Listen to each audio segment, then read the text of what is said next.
अंग्रेजी में एक बड़ी समस्या है लंबे लंबे सेंटेंसेस को बनाना, बड़े बड़े सेंटेंसेस को बनाना, जो कि काफी लोग कंफ्यूज्ड हैं कि लंबे सेंटेंस को कैसे बोलें, लंबे वर्ड्स को, लंबे सेंटेंस को, लंबे पैराग्राफ को कैसे बोला जाए, कैसे लिखा जाए, कैसे बनाया जाए।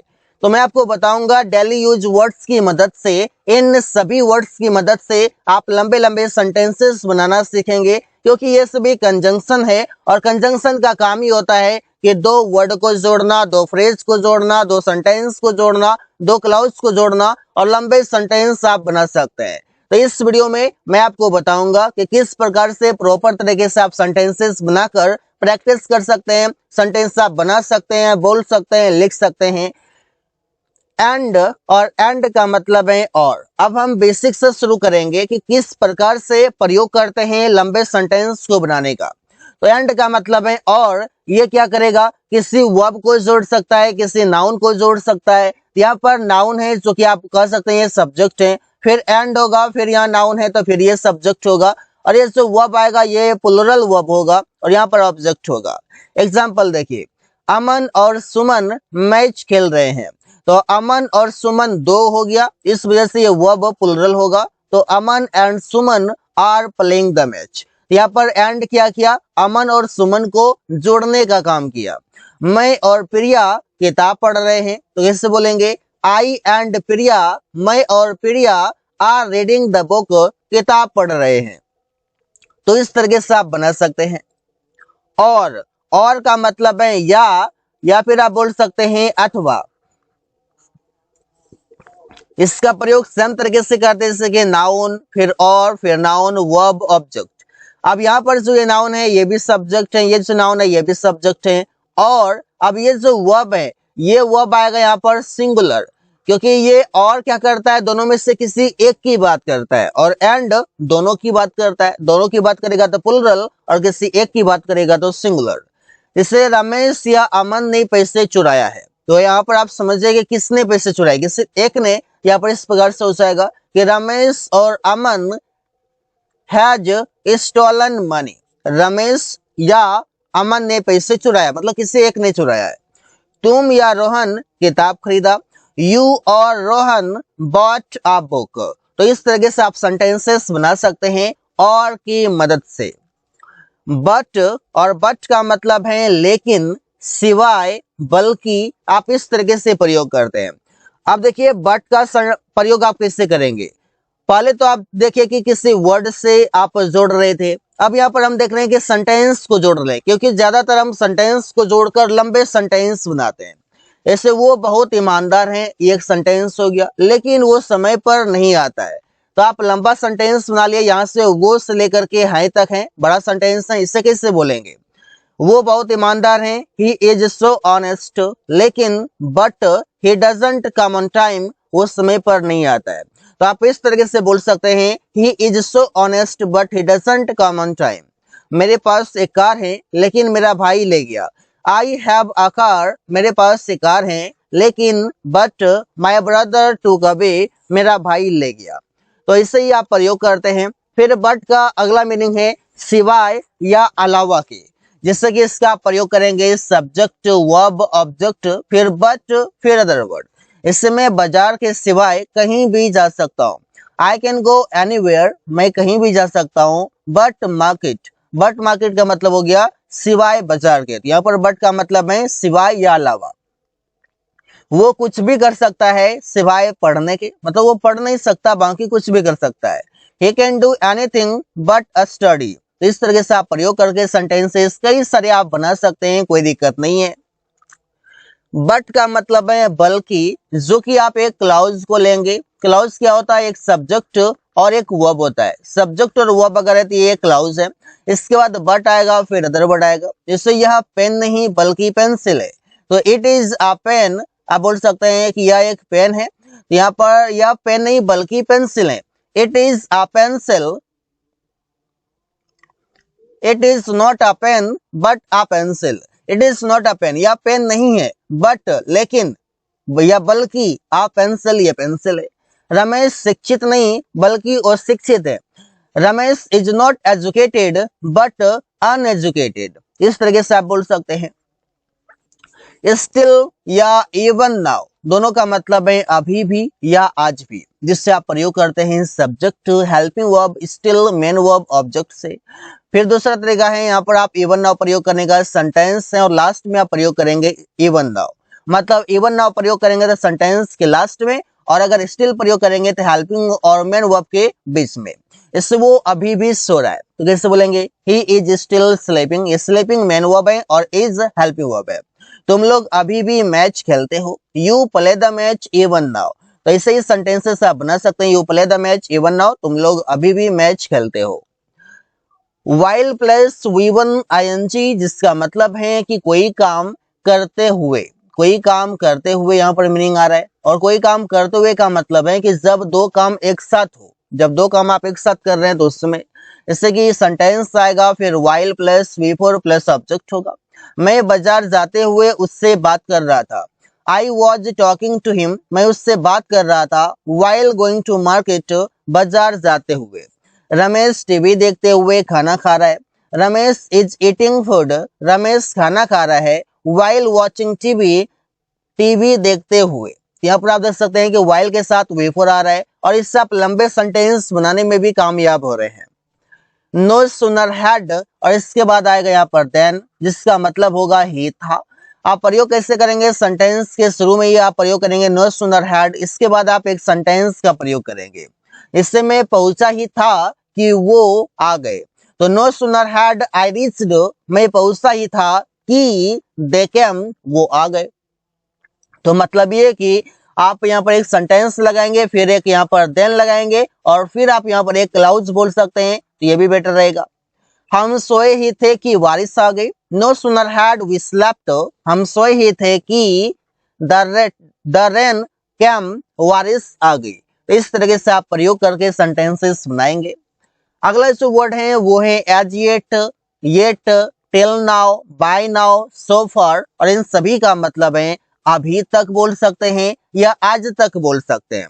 जिससे सेंटेंस सुनाइए, मैंने अभी तक काम पूरा नहीं किया है, तो किससे बनेगा, I have not completed the work, मैंने काम पूरा नहीं किया है। एज येट मतलब अभी तक, I have not completed the work yet, मैंने अभी तक काम पूरा नहीं किया है। आप चाहें तो येट भी लगा सकते हैं सिर्फ, आप चाहें तो एज येट भी लगा सकते हैं। रवि अभी तक खेल रहा है, Ravi is playing till now, यहाँ पर Ravi is playing till now, Ravi अभी तक खेल रहा है। Ravi is playing by now, ये भी आप बोल सकते हैं। Ravi is playing so far, ये तीनों तरीके से आप प्रयोग कर सकते हैं। तो मतलब मीनिंग एक है, लेकिन तरीके मैंने आपको बता दिए 5 और 5 अलग अलग वर्ड के साथ। वेदर और, इसका मतलब है चाहे या कि या, जैसे आप वेदर प्लस क्लाउज, फिर और प्लस क्लाउज, मतलब वेदर भी एक क्लाउज जोड़ेगा और भी एक क्लाउज जोड़ेगा, तो आप लंबे सेंटेंस बना सकते हैं। चाहे तुम जाओ या ना जाओ, मैं जाऊंगा। वेदर यू गो और I will go, whether you go और नॉट आप यहाँ पर लगा सकते हैं, चाहे तुम जाओ या ना जाओ, आई विल गो। अमन, चाहे अमन पढ़े या ना पढ़े, तुम पढ़ सकते हो। किससे होगा, वेदर अमन रीड्स और नॉट यू कैन। या फिर आप चाहें तो यहाँ पर इसका मतलब ये है कि चाहे ये काम करे या ना करे, यहाँ पर आप नॉट नहीं भी लगाएंगे तो मीनिंग आपका प्रॉपर तरीके से देगा। वेदर और मतलब है या नहीं, जैसे कि क्लाउज, वेदर क्लाउज, इसके बाद फिर और फिर अदर वर्ड आ जाएगा। कैसे होगा वो देख सकते हैं। इससे मैं कह नहीं सकता कि वे लोग खेलेगा या नहीं, आई कांट से, मैं कह नहीं सकता वेदर ही विल प्ले और नॉट, वो खेलेगा या नहीं। हमें नहीं पता कि वो वहां जाता है या कहीं और, तो we don't know whether he goes there or somewhere else. तो इस तरीके से आप बना सकते हैं वेदर और की मदद से लंबे लंबे सेंटेंसेस बहुत ही आसानी से आप बना सकते हैं। After learning this all words just you can practice, because the more you practice the better you learn. Whereas और वाइल दोनों का जो मीनिंग है वो है जबकि, जिससे कि इसका प्रयोग करते हैं दो क्लाउज के बीच में आप करते हैं। इससे मेरे पास एक बाइक है जबकि तुम्हारे पास एक कार है, तो कैसे बोलेंगे, I have a bike whereas जबकि यू हैव अ कार, तुम्हारे पास एक कार है। रमेश शिक्षित है जबकि उसका दोस्त अशिक्षित है। Ramesh is educated while his friend is uneducated या इलिटरेट, इससे आप प्रयोग कर सकते हैं। यहाँ पर अगर कई सारे दोस्त हैं तो आप फ्रेंड्स भी कर सकते हैं, इसकी जगह पर आर भी कर सकते हैं, नो डाउट। अब यहाँ पर जो वर्ड है वो है फॉर, एज, बिकॉज, सिंस, और ये चारों वर्ड का जो मतलब है वो ये है क्योंकि से और चूंकि से। इससे आप प्रयोग करते हैं for, as, since plus clause comma clause, फिर आप लिखेंगे क्लाउज, बिकॉज, एज, क्लाउज, मतलब दो क्लाउज के बीच में आप बिकॉज या एज को प्रयोग करेंगे और फॉर, एज, सिंस को आप प्रयोग करेंगे क्लाउज के शुरू में। जैसे क्योंकि मैं बीमार था इसलिए ऑफिस नहीं गया, फॉर, सिंस, एज, क्योंकि आई वॉज इल, मैं बीमार था, हैंस, इसलिए, I didn't go to market, I didn't go to office, I didn't go to, आप बोल सकते हैं कोई भी जगह का नाम, तो वहां पर मैं नहीं गया। वो बाजार नहीं गया क्योंकि या चूंकि व्यस्त था। He didn't go to market because as he was busy. He didn't go to market for he was busy. देखिए एक्सप्लेनेशन में क्या है कि because का प्रयोग वाक्य के बीच में होता है और since का प्रयोग वाक्य के शुरू में होता है। तो इस तरीके से आप इसका प्रयोग कर सकते हैं, कोई दिक्कत नहीं है। मीनिंग पर ध्यान देना है क्योंकि since का प्रयोग और भी मीनिंग के लिए किया जाता है। यहाँ पर मीनिंग ये रहे तो आपका ये जो एक्सप्लेनेशन है, जो नोट्स हैं, ये आप आसानी से अप्लाई कर सकते हैं। So hence, that's why, therefore, that's the reason, henceforth, और इन सभी का मतलब है इसलिए। इससे मुझे बुखार था इसलिए वहां नहीं गया, तो कैसे बोलेंगे? I had a fever, so I didn't go there. I had a fever, that's why I didn't go there. I had a fever, therefore I didn't go there. I had a fever, that's the reason I didn't go there. I had a fever, henceforth I didn't go there. यहाँ पर आप देख सकते हैं कि sentence के बीच में इन सभी शब्दों का प्रयोग हुआ है और इन सभी शब्दों का मात्र एक मीनिंग है और वो ये इसलिए। तो इस तरीके से आप सेंटेंसेस बना सकते हैं। टिल या till the time, by the time, as long as, मतलब जब तक। इन सभी का जो मतलब है वो है जब तक से। जब तक राम नहीं सोएगा तुम पढ़ते हो, तो टिल या till the time, by the time Ram doesn't sleep you read. जब तक प्रिया खाना नहीं खाएगी या जब तक प्रिया खाना पकाई मैं किताब देख पढ़ता रहा, मैं टीवी देखता रहा, कोई काम आप दिखा सकते हैं। एज लॉन्ग एज प्रिया कुक्ड फूड, जब तक प्रिया खाना पकाई, आई केप्ट वॉचिंग टीवी, मैं टीवी देखता रहा। अब एक शब्द हमारे पास ये भी, और भी के लिए हमारे पास वर्ड्स हैं ऑल्सो, इवन, इधर, टू, एज वेल। आप कैसे प्रयोग करते हैं वो देखिए। जैसे ऑल्सो, एज वेल, टू, इसका मतलब है भी। प्रायः पॉजिटिव वाक्यों में प्रयोग किया जाता है इन सभी का। इवन का प्रयोग है भी के लिए, इससे प्रायः पॉजिटिव और नेगेटिव वाक्यों में किया जाता है, पॉजिटिव और नेगेटिव दोनों में किया जाता है। और इधर का मतलब है भी, जिसका प्रयोग प्रायः नेगेटिव वाक्यों में ही किया जाता है। तो इस तरीके से आप प्रयोग कर सकते हैं।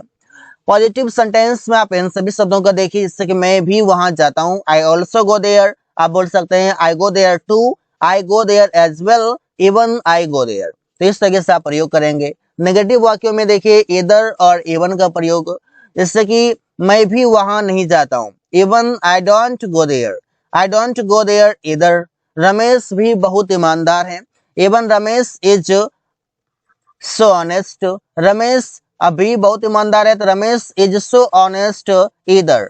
लेकिन ये सेंटेंस नेगेटिव रहना चाहिए, रमेश भी बहुत ईमानदार नहीं है। तो इस तरीके से बनाना पड़ेगा, फिर ये नोट आपका ये काम करेगा। तो नोट काम करेगा तभी तो ये नेगेटिव सेंटेंस होगा और तभी तो आप इधर और इवन का प्रयोग करेंगे। एज, एडजेक्टिव, एज और इसका मतलब है उतना, कोई विशेषण, फिर जितना, मतलब उतना और जितना मीनिंग देगा। जैसे as good as Aman, Aman के जितना अच्छा।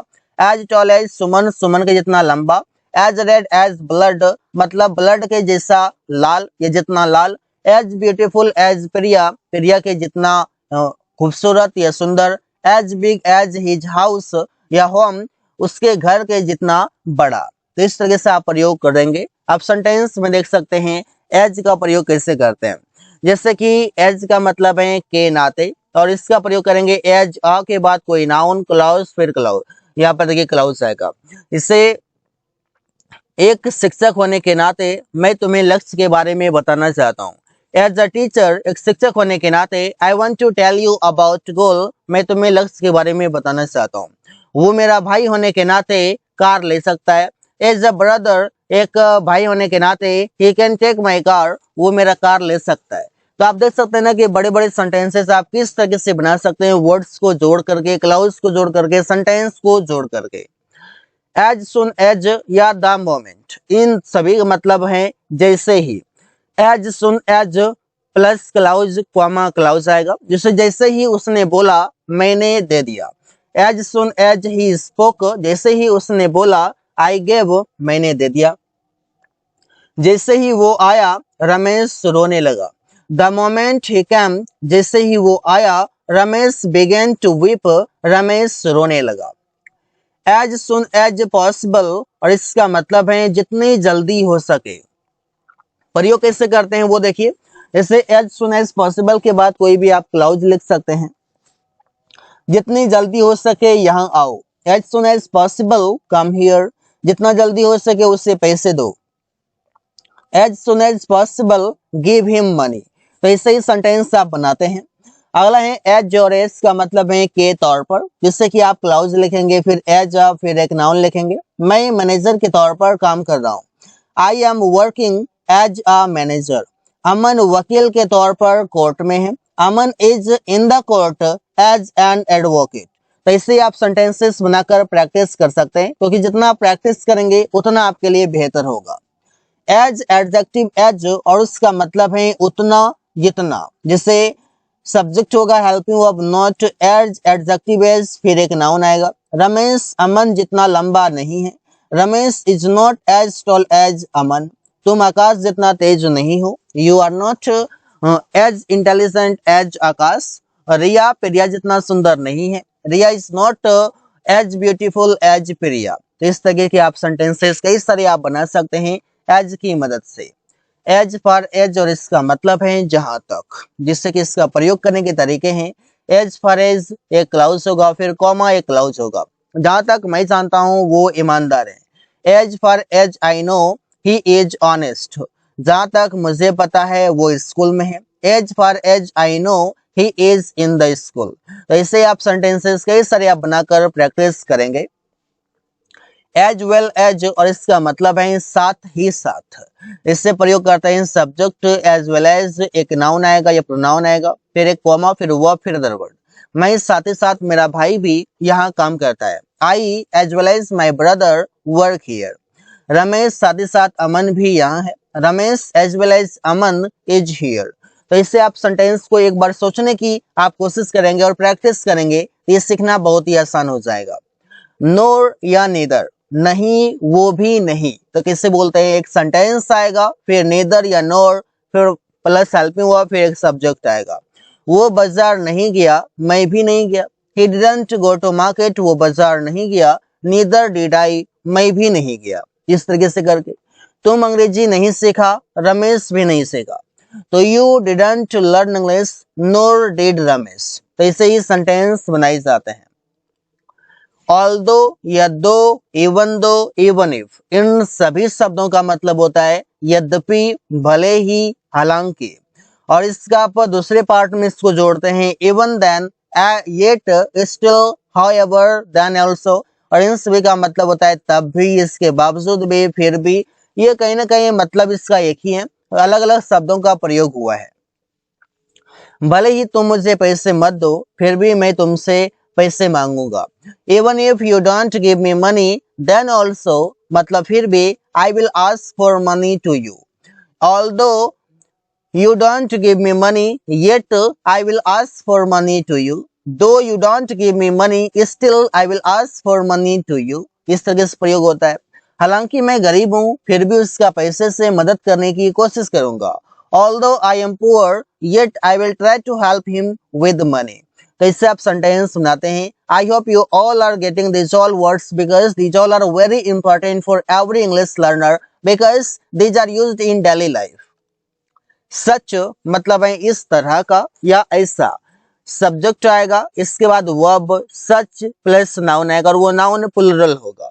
ऐसे कहानी मैंने कई बार पढ़ा है। आई हैव रेड, मैंने पढ़ा है। सच अ स्टोरी, ऐसी कहानियां। यहाँ पर देखिए सच के बाद अगर ए आ गया तब तो इस यहाँ पर जो नाउन आएगा वो सिंगुलर, अगर ए नहीं आया तो प्लुरल होगा। जैसे कि मैं ऐसे लोगों से नहीं मिलता हूँ, आई डोंट मीट, मैं नहीं मिलता हूँ, सच पीपल, ऐसे लोगों से। ये पीपल क्या है, प्लूरल वर्ड है, प्लूरल नाउन है, इस वजह से आप यहाँ पर कोई भी आर्टिकल नहीं देख रहे हैं।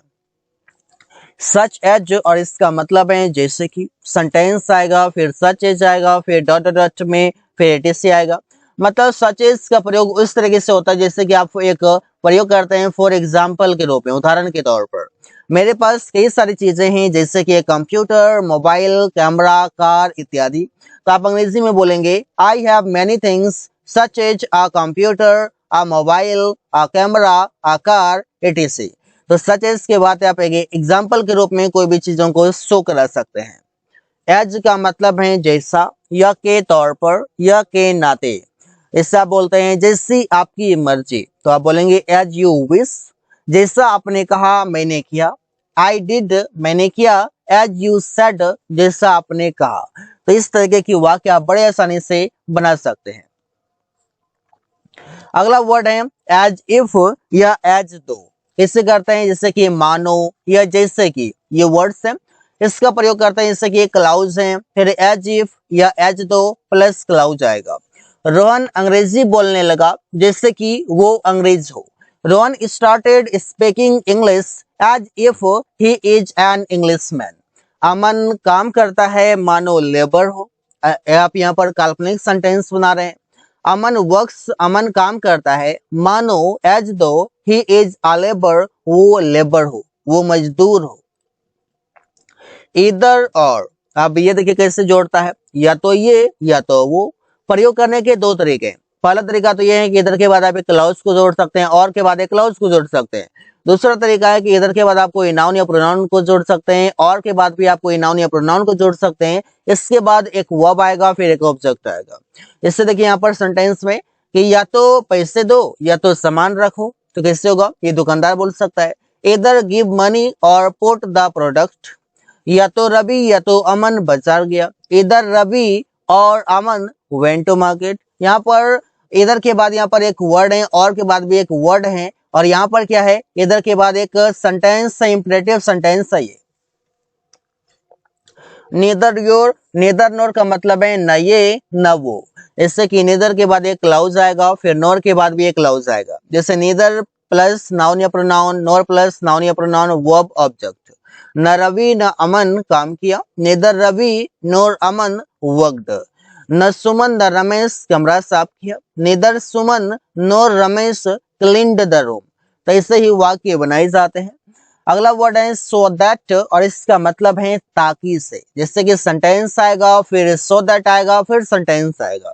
वो बाजार जा रहा है ताकि सब्जी खरीदे। He is going to market so that he buys vegetables. मैं अंग्रेजी सीखता हूँ ताकि अच्छा नौकरी पाऊं। I learn English so that I get a good job. तो ऐसे ही वाक्य बनाए जाते हैं सो दैट की मदद से। इन सच अ वे, इसका मतलब है इस तरह से या फिर ऐसे। आप प्रयोग करते हैं subject verb in such a वे से। जैसे तुम ऐसे पढ़ते हो कि मैं नहीं पढ़ सकता हूँ। You read in such a वे, तुम ऐसे पढ़ते हो, इस तरह से पढ़ते हो कि दैट आई कांट, मैं नहीं पढ़ सकता हूँ। यहाँ पर मैं रीड लिखना चाहूँ लेकिन रेड की बात पहले है, यहाँ पर आप दोबारा नहीं भी लिखेंगे तो बात तो वही है। रवि इस तरह से बोलता है कि वो वहां के बारे में सब कुछ जानता है। Ravi speaks in such a way that he knows everything about there. तो इससे ही वाक्य आप बना सकते हैं। नॉट ओनली बट ऑल्सो, इसका मतलब है न केवल ये बल्कि वो भी। आप प्रयोग करते हैं subject helping verb not only, फिर नाउन या प्रोनाउन, बट ऑल्सो, फिर नाउन या प्रोनाउन। वो न केवल छात्र हैं बल्कि डॉक्टर हैं। He is not only a student but also a doctor. Ramesh न केवल ईमानदार हैं बल्कि मेहनती भी हैं। Ramesh is not only honest but also laborious. तो ऐसे ही वाक्य बनाए जाते हैं। कई सारे आप सेंटेंसेस ऐसे ही बना सकते हैं। इफ मतलब है यदि या अगर से। अगर मैं जाता तो वो मेरे साथ आता। इफ आई वेंट, अगर मैं जाता, he would come with me, वो मेरे साथ आता। अगर रमेश अंग्रेजी बोलता तो मैं उससे पैसे देता। If Ramesh spoke English I would give him money. तो पहले इफ के बाद प्रेजेंट इंडेफिनिट टेंस का सेंटेंस आएगा, इसके बाद फिर आप वुड लगा करके वी वन लगा सकते हैं। अगर मैं पक्षी होता तो आकाश में उड़ता। If I were a bird, अगर मैं एक पक्षी होता, I would fly in the sky, मैं आकाश में उड़ता। अगर रवि के पास पैसे होता तो वो मदद कर चुका होता। If Ravi had money he would have helped, वो मदद कर चुका होता। ऐसे ही वाक्य बनाए जाते हैं। अगला जो वर्ड है वो है लिस्ट और इसके साथ प्रयोग करते हैं शुड। यहाँ पर आप समझ सकते हैं कि रूल ही है कि लिस्ट अगर आप प्रयोग करेंगे तो इसके साथ शुड आएगा, भले ही शुड का कोई मीनिंग नहीं आए लेकिन ये शुड ही आता है इसके साथ। इसका मीनिंग है यहाँ पर कहीं ऐसा ना हो कि, जैसे सेंटेंस होगा list subject should V1 object. मैं कड़ी मेहनत करता हूँ, कहीं ऐसा ना हो कि मैं फेल हो जाऊं। आई डू हार्ड वर्क, मैं कड़ी मेहनत करता हूँ। लेस्ट कहीं ऐसा ना हो कि आई शुड फेल, मैं फेल हो जाऊं। वहां मत खेलो, कहीं ऐसा ना हो कि वो तुम्हें डांटे। Don't play there lest he should scold you. ऐसे ही वाक्य बनाए जाते हैं। अगला वर्ड है अदरवाइज या फिर और एल्स। दोनों का मतलब है वरना या नहीं तो। इससे एक सेंटेंस आएगा अदरवाइज या फिर और एल्स, इसके बाद एक सेंटेंस आएगा। वो बाजार जाएगा वरना भूखा सोएगा। He will go to market otherwise he will sleep hungry. तुम मुझे पैसे दो, नहीं तो बाइक दो। यू गिव मी मनी, तो मुझे पैसे दो, और एल्स या तो या नहीं तो गिव अ बाइक, या तो बाइक दो। तो मतलब इस तरीके के आप वाक्य बना सकते हैं। अगला वर्ड है प्रोवाइडेड या प्रोवाइडिंग। दोनों का मतलब है बशर्ते, या शर्त ये है कि, या फिर पर तब जब। क्लाउज के बाद आप यहाँ पर लिख सकते हैं प्रोवाइडेड या प्रोवाइडिंग, और इसके बाद आप एक क्लाउज लिख सकते हैं मैं पैसे दूंगा पर तब जब राम कहेगा। आई विल गिव मनी, मैं पैसे दूंगा प्रोवाइडेड, पर तब जब राम कहेगा तो राम विल से। मैंने उसे कार दिया पर तब जब अमन कहा। तो I gave him a car providing Aman said. यहाँ पर आप इस मीनिंग से भी कर सकते हैं बशर्ते, या बशर्ते ये है कि, ऐसा भी वर्ड जोड़ करके आप बना सकते हैं। अनलेस या अनटिल, दोनों का मतलब है जब तक नहीं। अनटिल या अनलेस का प्रयोग आप करते हैं सेंटेंस के शुरू में, फिर एक क्लाउज कॉमा क्लाउज। जब तक बच्चों ने नहीं पूछा, मैंने नहीं बताया। Unless children asked, I didn't tell. जब वो बाजार नहीं गया, मैं पैसे नहीं दिया। Until he went to market, I didn't give money. यहाँ पर अनलेस और अनटिल ये दोनों नेगेटिव वर्ड हैं, तो नहीं के लिए आप नॉट नहीं लगाएंगे। That's what, that's when, that's why, that's where, that's who, that's which, that's whom, that's how, इन सभी का आपको यहाँ पर हिंदी लिखा हुआ है। इन सभी का प्रयोग सीखेंगे किस प्रकार से इन सभी शब्दों का प्रयोग करते हैं। ऐसे देखिए यही बात तो मैं कहता हूँ, तो that's what I say, इसलिए रवि ने यहाँ नहीं आया। That's why Ravi didn't come here, उसी समय तो बारिश हो रही थी। That's when it was raining, उसी जगह तो रमेश पैसे दिया था। That's where Ravi gave money, उसी को तो मैं ढूंढ रहा हूँ। That's whom I am searching, इसी तरह रमेश अपना फोन खोया। That's how Ramesh lost his phone। यहाँ पर मैंने आपको बता दिया है कि दैट्स हू का मतलब क्या होगा, दैट्स हाउ का मतलब क्या होगा। इसका मैंने हिंदी मीनिंग भी बताया हुआ है, तो आप उसको ध्यान में रखेंगे तो कोई दिक्कत नहीं है। उसने तो अमन का मदद किया, दैट्स हू हेल्प्ड अमन। तो मतलब कि दैट्स के बाद जो भी WH वर्ड्स हैं, WH वर्ड है, इसको आप सेंटेंस के शुरू में ही लिखेंगे, और मीनिंग आपको बता दिया है। सेंटेंस के शुरू में लिख करके आप कोई भी सेंटेंस आगे आप कंटिन्यू कर सकते हैं। So guys, thanks for watching. That's all for today.